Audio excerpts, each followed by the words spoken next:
So hello guys, my name is Ashu Kushwaha and today in this video I will tell you some daily use sentences.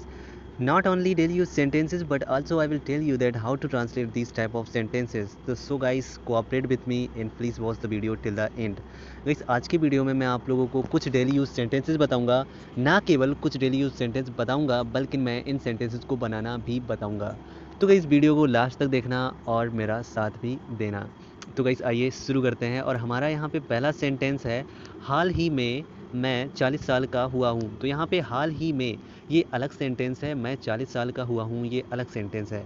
तो हम इसको जब बनाएंगे तो सबसे पहले हम लोग लिखेंगे हाल ही में इसकी इंग्लिश. तो हाल ही में यानी कि रिसेंटली इसकी इंग्लिश हो जाएगी मैं 40 साल का हुआ हूँ.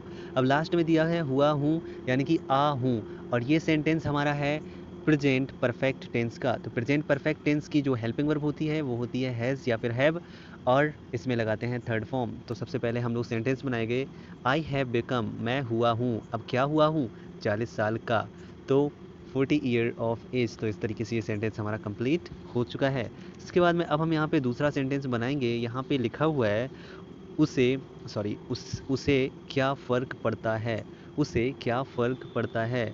तो इस सेंटेंस को हम जब बनाएंगे तो बनेगा does it what does it matters for him यानी कि उसे क्या फ़र्क पड़ता है.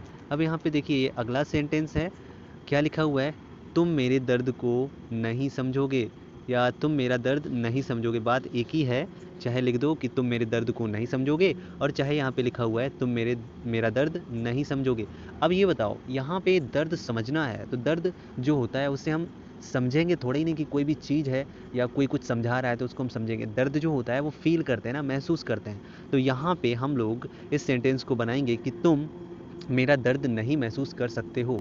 यानी कि इस सेंटेंस को जब हम बनाएंगे तो सेंटेंस हमारा बनेगा यू कैन नॉट तुम नहीं कर सकते हो. ठीक है.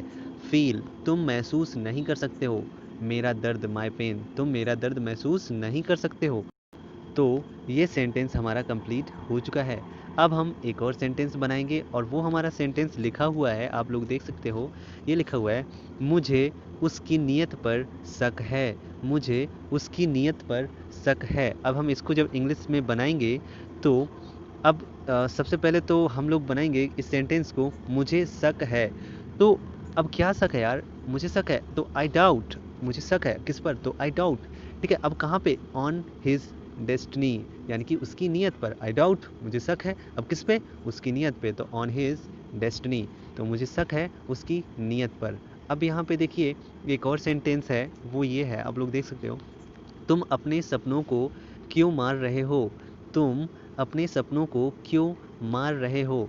यानी कि अब यहाँ पे जो सेंटेंस है इसको हम लोग बोलचाल में वाकई में यूज कर सकते हैं. तो इसको नॉर्मली हम इसी तरीके से बना लेंगे या फिर हम इसको दूसरे तरीके से अगर बनाना चाहें तो वो भी मैं आप लोगों को बता दूंगा.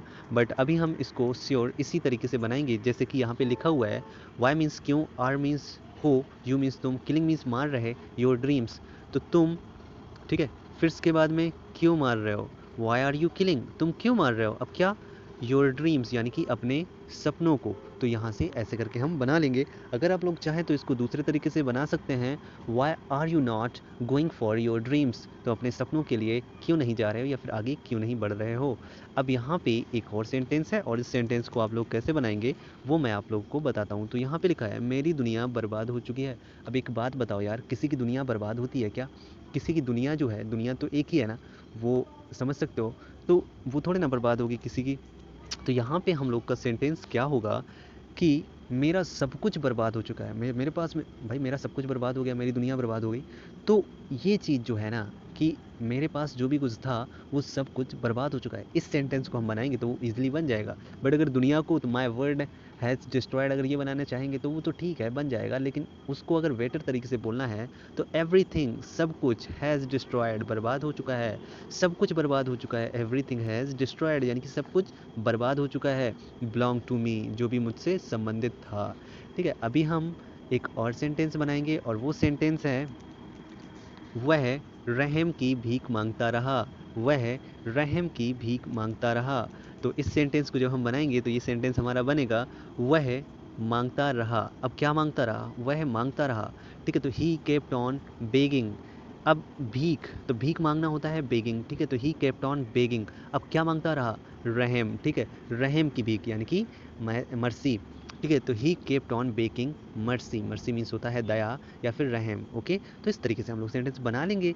केप्ट ऑन बेगिंग यानी कि कोई भी चीज़ मांगते रहना, ऐसे करके केप्ट ऑन वॉकिंग यानी कि चलते रहना, केप्ट ऑन सिंगिंग गाते रहना, ये केप्ट ऑन का यूज है, कीप ऑन या फिर केप्ट ऑन का यूज है। इसके बाद में अब हम आगे बढ़ते हैं और आपको बताते हैं यहाँ पे एक ये शायरी है और इसको मैंने इंग्लिश में ट्रांसलेट किया है। ये किसी और जगह से छापी हुई है, ये मैंने नहीं बनाई है।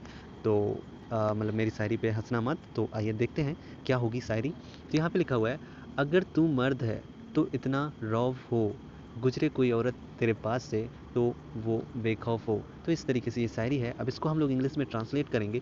अगर तू मर्द है, तो अगर तू मर्द है, तो अगर की इंग्लिश हो जाएगी इफ़।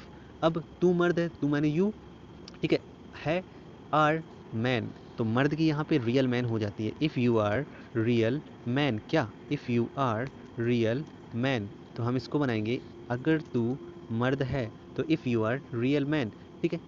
अब इसके बाद में देखिए हम क्या बनाएंगे, थोड़ा सा वेट। हाँ, इसके बाद में देखिए, तो इतना रौब हो। अब यहाँ पे रौब जो होता है कि मतलब हमारे अंदर इतनी ताकत हो, इतनी पावर हो, ऐसी ताकत हो, then you should have such a power, यानी कि तुम्हारे अंदर ऐसी पावर हो, ऐसा रौब हो। If a woman passes from side of you, यानी कि अगर कोई भी वुमैन तुम्हारे पास से गुजरती है, अगर इफ़ एनी वुमैन, अगर कोई औरत, पासिस यानी कि गुजरती है, अगर कोई औरत गुजरती है, साइड ऑफ यू तुम्हारे बगल से, सी शुड बी फियरलेस, फियरलेस मतलब बेखौफ, सी मीन्स वह, शुड मीन्स चाहिए, ठीक है, बी मीन्स होनी, फियरलेस बेखौफ, वह फियरलेस होनी चाहिए यानी कि बेखौफ होनी चाहिए। अगर गाइस आपको वीडियो ज़रा सा भी पसंद आया है तो इस वीडियो को लाइक और चैनल को सब्सक्राइब करना मत भूलिएगा। गाइस मिलते हैं नेक्स्ट वीडियो में, तब तक के लिए बाय और अपना ख्याल रखना।